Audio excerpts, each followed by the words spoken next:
అందరికీ నమస్కారం. Welcome to our channel. మన ఏపీలో ఉన్న రైతన్నలకు మన కొత్త ఏపీ సీఎం చంద్రబాబు గారు అయితే కీలక ప్రకటన అయితే చేశారండి. ఇక ఈ నెల 9వ తారీఖున మన సీఎం చంద్రబాబు గారు 4వసారిగా ముఖ్యమంత్రిగా ప్రమాణ స్వీకారం అయితే చేయబోతున్నారు.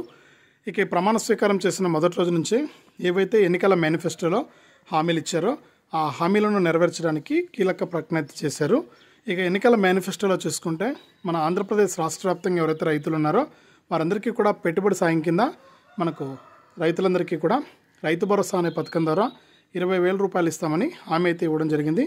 ఇక 20,000 రూపాయలను కూడా రైతులకైతే వేయడానికి తొలి సంతకం చేసే విధంగా, ఎందుకంటే దేశానికి అన్నం పెట్టేది రైతన్న, రైతు లేకపోతే మనం తినడానికి కూడా కష్టమవుతుంది. ఈ నేపథ్యంలోనే ముఖ్యంగా రైతులకు సంబంధించి తొలి సంతకం చేసే విధంగా కూడా రైతు భరోసా పథకాన్ని ఆమోదించాలని, ఇక వానాకాలం సీజన్ మనకు ప్రారంభం కాబోతుంది. రైతులు పంటలు వేసుకోవడానికి పెట్టుబడి సాయంకి డబ్బులు ఉపయోగపడుతుంది కాబట్టి వారికి తొలి సంతకం చేయాలని నిర్ణయించుకున్నట్లు ఇక్కడ కీలక ప్రకటన అయితే వచ్చింది. ఇక రాష్ట్ర వ్యాప్తంగా ఎవరైతే రైతులు ఉన్నారో వారందరికీ కూడా ఇది శుభవార్తని చెప్పుకోవచ్చు. ఇక రాష్ట్ర వ్యాప్తంగా ఈ నెల 9వ తారీఖున మన ఏపీ సీఎంగా 4వసారి చంద్రబాబు గారు అయితే మనకు ప్రమాణ స్వీకారం చేస్తారు. ప్రమాణ స్వీకారం చేసిన తర్వాత నుంచి కూడా రైతులకైతే మనకు ఈ రైతు భరోసా పథకాన్ని అమలు చేయాలని ఆదేశాలు అయితే జారీ చేస్తారు.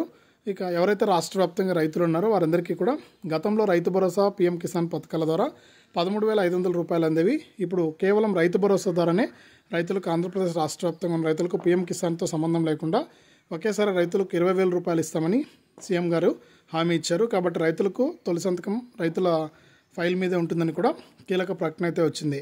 ఇది రాష్ట్ర వ్యాప్తంగా మన తెలంగాణ, మన ఆంధ్రప్రదేశ్ రాష్ట్ర వ్యాప్తంగా రైతులకు సంబంధించి వచ్చినటువంటి అప్డేటు. వీడియోను తప్పకుండా లైక్ చేయండి, తెలిసిన బంధువులకు, స్నేహితులకు షేర్ చేయండి. ఇలాంటి మరెన్నో వీడియోలను అందరికంటే ముందుగానే తెలుసుకోవాలనుకుంటే ఇప్పుడే మన ఛానల్ని సబ్స్క్రైబ్ చేసుకుని పక్కనే వచ్చే గంట పైన నొక్కి, మళ్ళీ వచ్చే ఆలనే గంట పైన నొక్కి ప్రతి వీడియోను కూడా మీరు మిస్ అవ్వకుండా తెలుసుకోండి.